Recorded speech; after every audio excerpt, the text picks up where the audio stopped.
Hola, ¿cómo estás? Esta es la segunda entrega de este ciclo de comentarios a las catequesis de Benedicto XVI sobre las grandes personalidades de la Iglesia antigua, especialmente de los padres de la Iglesia. Soy el padre Leandro Bonín y hoy vamos a referirnos a un gran padre apostólico llamado Ignacio de Antioquía. Pero te invito primero a invocar el Espíritu Santo para que sea Él el que guíe nuestra lectura, nuestro comentario y sobre todo para que a través de su figura, de su testimonio, del heroísmo de su entrega a Cristo, de su amor apasionado a Jesús, cada uno de nosotros también pueda culminar esta reflexión más y más ardientemente apasionado por aquel que es el único Señor, el único Dios, el único Salvador, nuestro Señor Jesucristo. En el nombre del Padre, del Hijo y del Espíritu Santo. Amén. Ven Espíritu Santo, llena los corazones de tus fieles y enciende en ellos el fuego de tu amor. Envía, Señor, tu Espíritu y todo será creado y renovarás la faz de la tierra. Oh Dios, que has iluminado los corazones de tus fieles con la luz del Espíritu Santo, danos a gustar todo lo recto y verdadero según el mismo Espíritu, y gozar siempre de su celestial consuelo. Por Jesucristo nuestro Señor. Amén. María, Madre de la Iglesia, ruega por nosotros. San Ignacio de Antioquía, ruega por nosotros. En el nombre del Padre, del Hijo y del Espíritu Santo. Amén. Y comenzamos entonces hoy a compartir esta catequesis sobre San Ignacio de Antioquía, una personalidad fascinante. Debo confesar que es uno de mis padres de la iglesia favoritos y quizás especialmente porque en la liturgia de las horas, que es esta celebración que los sacerdotes hacemos cotidianamente, que por supuesto también pueden hacer cualquier bautizado, encontramos a lo largo del año litúrgico varias veces textos de Ignacio. Y a mí siempre me ha impresionado profundísimamente cómo leer a Ignacio de Antioquía, que escribe a fines del siglo I, principios del siglo II. Parece que estamos leyendo a un autor contemporáneo, por la profundidad y por la belleza con la cual él expresa la fe. Sobre todo impresiona, impacta mucho su gran amor y gran deseo por el martirio. Pero bueno, no voy a ser yo el que les voy a hablar, sino que va a ser Benedicto XVI, quien es un experto en los padres y que tiene esta manera tan hermosa de narrarnos su vida y de hacernos ver cómo su mensaje, cómo su testimonio es de una enorme actualidad. Queridos hermanos y hermanas, como hicimos ya el miércoles pasado, hablamos de las personalidades de la iglesia primitiva. La semana pasada hablamos del Papa Clemente I, tercer sucesor de San Pedro. Hoy hablamos de San Ignacio, que fue el tercer obispo de Antioquía, del año 70 al 107, fecha de su martirio. En aquel tiempo, Roma, Alejandría y Antioquía eran las tres grandes metrópolis del Imperio Romano. El Concilio de Nicea habla de tres primados, el de Roma, pero también Alejandría y Antioquía participan, en cierto sentido, en un primado. Pequeña pausa. Tres ciudades muy, pero muy importantes. Cada una de ellas nos va a dar grandes santos. Alejandría y Antioquía van a nuclear en sí grandes padres de la iglesia, cada uno de ellos con características peculiares, pero con algunos elementos en común, como vamos a tener oportunidad de ver más adelante. Estamos entonces ahora reflexionando sobre Ignacio, que fue obispo de Antioquía durante 37 años. El último año ya entrando en esta peregrinación, en este caminar hacia Roma, donde recibiría la palma del martirio. Y fue también sucesor de Pedro, porque la tradición nos dice que Pedro fue el primer obispo de Antioquía. Tres grandes ciudades. Luego podés entrar en internet o buscar en tu Biblia incluso y encontrar así en el mapa dónde están ubicadas. Pero Roma, por supuesto, lo ubicamos más fácilmente geográficamente. Antioquía está actualmente en Turquía y Alejandría coincide con la actual capital de Egipto, el Cairo. Ignacio, entonces, retomamos la lectura, era obispo de Antioquía, que hoy se encuentra en Turquía. Así en Antioquía, como sabemos por los hechos de los apóstoles, surgió una comunidad cristiana floreciente. Su primer obispo fue el apóstol San Pedro. Así nos lo dice la tradición. Y allí, por primera vez, los discípulos recibieron el nombre de cristianos. Somos cristianos porque somos seguidores de Cristo, pero también porque, al igual que Jesús, somos ungidos. Recibimos el don del Espíritu Santo que nos unge y que nos consagra para vivir en plenitud nuestra vocación. Retomamos la lectura. Eusebio de Cesarea, un historiador del siglo IV, dedica un capítulo entero en su historia eclesiástica a la vida y a la obra literaria de San Ignacio. Cita de Eusebio de Cesarea, perdón. Desde Siria, escribe, Ignacio fue enviado a Roma para ser arrojado como alimento a las fieras, a causa del testimonio que dio de Cristo. Al realizar su viaje por Asia, bajo la custodia severa de los guardias, que él en su carta a los romanos llama 10 leopardos, en cada una de las ciudades por donde pasaba, con predicaciones y exhortaciones, iba consolidando las iglesias. Sobre todo, exhortaba con gran ardor a guardarse de las herejías que ya entonces comenzaban a pulular y les recomendaba que no se apartaran de la tradición apostólica. Entonces, a lo largo de su viaje, él va también encontrándose con miembros de las distintas comunidades y va escribiendo cartas. Estas cartas son su principal legado como obra literaria para la iglesia de todos los siglos. La primera etapa del viaje de San Ignacio hacia el martirio fue la ciudad de Esmirna, donde era obispo San Policarpo, o discípulo de San Juan. Allí, San Ignacio escribió 4 cartas, respectivamente a las iglesias de Éfeso, Magnesia, Trales y Roma. Continúa Eusebio diciendo que, habiendo partido de Esmirna, Ignacio fue a Tróada y desde allí envió otras cartas, 2 a las iglesias de Filadelfia y Esmirna y una al obispo Policarpo. Eusebio completa así la lista de las cartas que han llegado hasta nosotros como un valioso tesoro de la Iglesia del siglo I. Leyendo esos textos se percibe la lozanía de la fe de la generación que conoció a los apóstoles. En estas cartas se percibe también el amor ardiente de un santo. Por último, desde Tróada el mártir llegó a Roma, donde en el anfiteatro Flavio fue dado como alimento a las bestias feroces. Gracias a Dios hoy, también a través de este gran lugar, este gran instrumento que es Internet, podemos acceder a los textos de las cartas. Pensemos que hasta hace 30, 40 años era muy difícil para cualquier cristiano hacerse de los textos de los padres. Hoy los tenemos a disposición. Y aquí te dejo también una tarea. Pensá que muchas veces decimos, ¿qué puedo leer? ¿Con qué puedo nutrir mi fe? Y es cierto que continuamente se publican libros, yo también publico algunos, sin embargo, qué bueno sería que todo cristiano pudiera conocer de primera mano al menos los textos fundamentales de los principales padres de la iglesia. Yo te puedo asegurar que la lectura de las cartas de San Ignacio van a ser de enorme provecho espiritual y además se leen muy fácilmente, al menos en algunas de las traducciones que circulan actualmente por Internet. Continuamos la lectura. Ningún padre de la iglesia expresó con la intensidad de San Ignacio el deseo de unión con Cristo y de vida en Él. Por eso hemos leído el pasaje evangélico de la vid, que según el Evangelio de San Juan es Jesús. Fíjate qué interesante la puntualización que hace ahora Benedicto XVI. En realidad, confluyen en San Ignacio 2 corrientes espirituales, la de San Pablo, orientada totalmente a la unión con Cristo, y la de San Juan, concentrada en la vida en Él.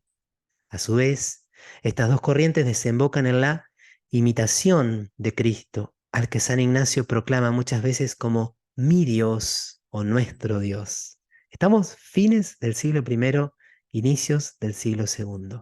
Por un lado, esta tradición que ya es tan fuerte y que queda recogida en los textos canónicos, las cartas de Pablo, el Evangelio y las cartas de San Juan. La unión con Cristo. Recordemos, por ejemplo, la carta a los Filipenses cuando dice San Pablo que yo deseo partir para estar con Cristo. Tan ardiente era su amor a Jesús que incluso prefería la muerte antes que la vida porque la muerte le permitía alcanzar a su Señor. Casi como en un eco vamos a encontrar esas mismas, casi textualmente, palabras en San Ignacio de Antioquía, pero también la vida en Cristo, la vida eterna, que es este gran concepto con el cual expresa la soteriología o la salvación San Juan en todos sus escritos. Y finalmente, la imitación de Cristo, esta idea que tanto atraviesa la espiritualidad cristiana de que nosotros como cristianos debemos reproducir la imagen del Hijo, tomado también de San Pablo, o debemos también configurarnos plenamente con Cristo? Y dice San Ignacio en un lugar, déjenme imitar la pasión de mi Dios. Él creía que a través del martirio iba a estar imitando el sufrimiento de Jesús el Viernes Santo, porque aspiraba y anhelaba también participar de su gloriosa resurrección. Volvemos a la lectura.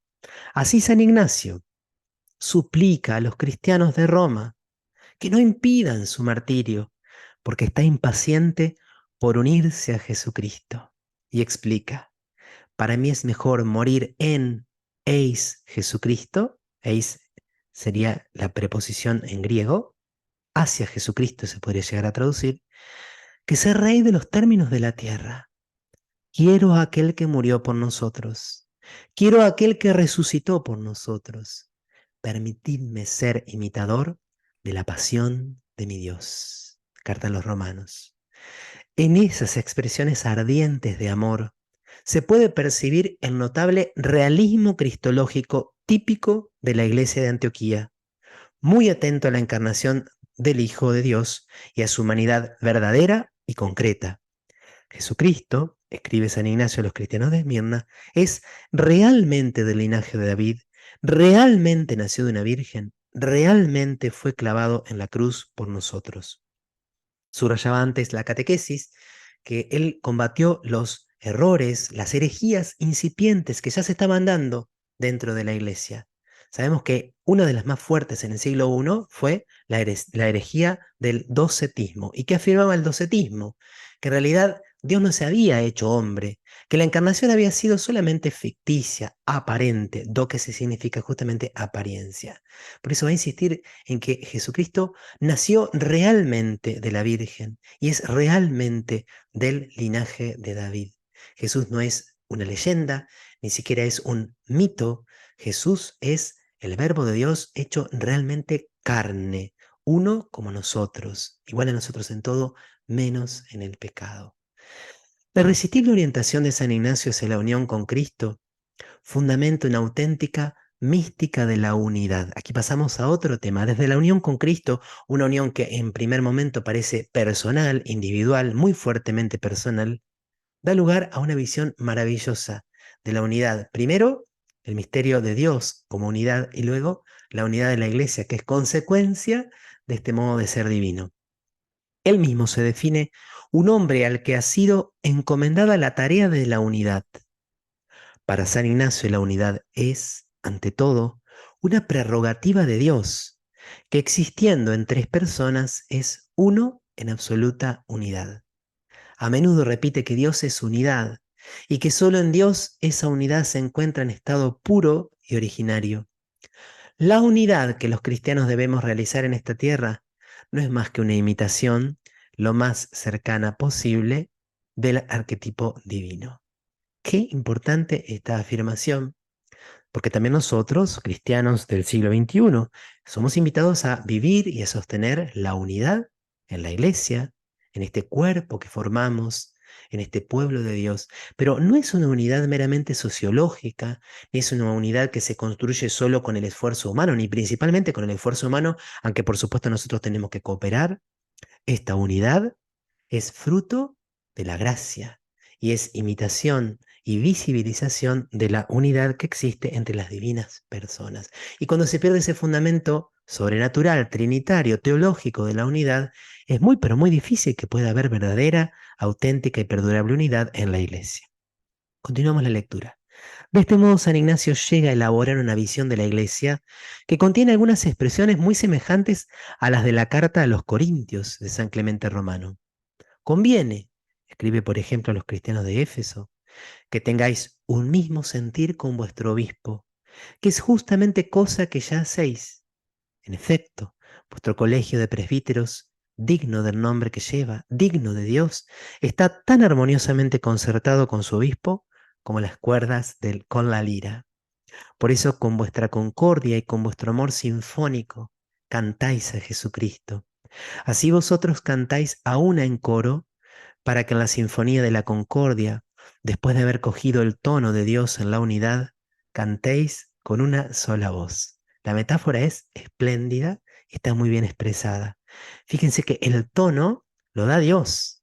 El tono lo marca la unidad que existe entre el Padre, el Hijo y el Espíritu Santo, que es una unidad en la diversidad, porque el Padre no es el mismo que el Hijo y porque ellos tienen propiedades que los distinguen justamente. La unidad en la iglesia no es uniformidad, pero sí es necesario que todo confluya en un amor sinfónico. Cada uno canta, ejecuta una nota, una melodía, pero que en el conjunto, al igual que los distintos sonidos de los instrumentos, confluyen en algo armonioso. Y si yo no canto, acá son, perdón, que hago pequeñísimos comentarios, si yo no canto, algo le falta a esta sinfonía. Y si yo canto, pero no sigo el tono de Dios en la unidad, desafino, desentono, y esas disonancias hacen que nuestro cántico no sea agradable a Dios y que sobre todo no resulte atractivo para aquellos que todavía no son parte de la iglesia.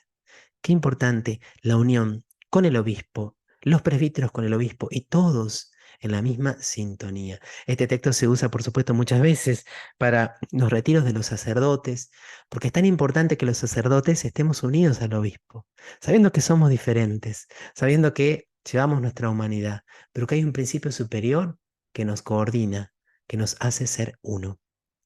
Continuamos la lectura. Asimismo, después de recomendar a los cristianos de Esmirna que nadie haga nada en lo que atañe a la iglesia sin contar con el obispo, dice San Policarpo, yo me ofrezco como rescate por quienes se someten al obispo, a los presbíteros y a los diáconos. Y ojalá que con ellos se me concediera tener parte con Dios. Trabajad unos junto a otros. Luchad unidos, corred a una, sufrid, dormid y despertad todos a la vez, como administradores de Dios, como sus asistentes y servidores. Tratad de agradar al capitán bajo cuya bandera militáis y de quien habéis de recibir el sueldo, que ninguno de vosotros sea declarado desertor. Vuestro bautismo ha de permanecer como vuestra armadura, la fe como un yelmo, la caridad como una lanza, la paciencia como un arsenal de todas las armas. Para aquellos que quizá nos hemos formado bajo la enseñanza de San Ignacio de Loyola, este santo que, habiendo sido soldado y militar y luego se convierte en Jesucristo y va a usar tantas veces las metáforas militares para predicar, qué impresionante es encontrar esta misma metáfora que también tiene su fundamento en San Pablo. Aquí con mucha claridad, Ignacio llama a Jesús el capitán, bajo cuya bandera militáis. Y también compara las virtudes cristianas con los distintos elementos que componían el uniforme de guerra, armadura, yelmo, lanza, el arsenal de las armas. Armas, por supuesto, no para dañar, sino para combatir el buen combate de la fe y para llevar adelante el trabajo y el servicio al Rey de Reyes, a nuestro Supremo Capitán, y siempre en unidad. Una segunda y maravillosa metáfora que nos regala San Ignacio de Antioquía. En conjunto se puede apreciar en las cartas de San Ignacio una especie de dialéctica constante y fecunda entre dos aspectos característicos de la vida cristiana. Atención. Por una parte, la estructura jerárquica de la comunidad eclesial y por otra, la unidad fundamental que vincula entre sí a todos los fieles en Cristo. En consecuencia, las funciones no se pueden contraponer. Al contrario, se insiste continuamente en la comunión de los creyentes entre sí y con sus pastores, mediante elocuentes imágenes y analogías, la lira, las cuerdas, la entonación, el concierto, la sinfonía. Dos, entonces, aspectos característicos de la vida cristiana. La estructura jerárquica. No hay iglesia de Jesús, no es la iglesia de Jesús si no hay un reconocimiento de esta misión muy particular que tienen los obispos. Y junto con los obispos, los presbíteros y los diáconos. Pero esto no significa una cuestión de poder, como también adelantaba Clemente Romano, sino este orden que el mismo Jesús ha querido conferir a su iglesia en una profundísima comunión de todos los creyentes entre sí. Es evidente entonces la responsabilidad peculiar de los obispos, de los presbíteros y los diáconos en la edificación de la comunidad. Ante todo a ellos se dirige la invitación al amor y a la unidad. Sed uno, escribe San Ignacio a los Magnesios, remitiéndose a la oración de Jesús en la última cena.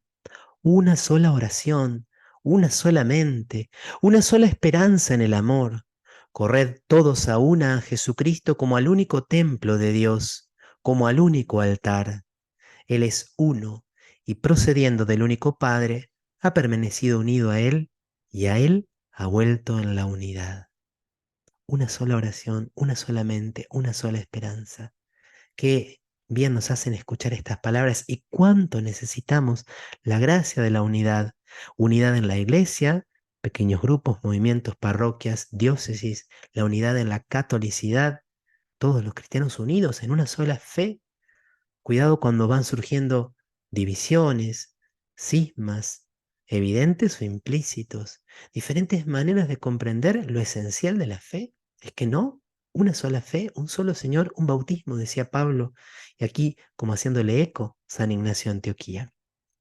En la literatura cristiana, San Ignacio fue el primero en atribuir a la Iglesia el adjetivo de católica, es decir, universal. Donde está Jesucristo, afirma, allí está la Iglesia Católica.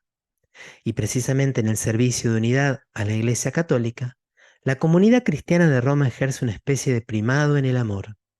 Luchad unidos, perdón, en Roma, ella, digna de Dios, venerable, digna de toda bienaventuranza, preside en la caridad, que tiene la ley de Cristo y lleva el nombre del Padre.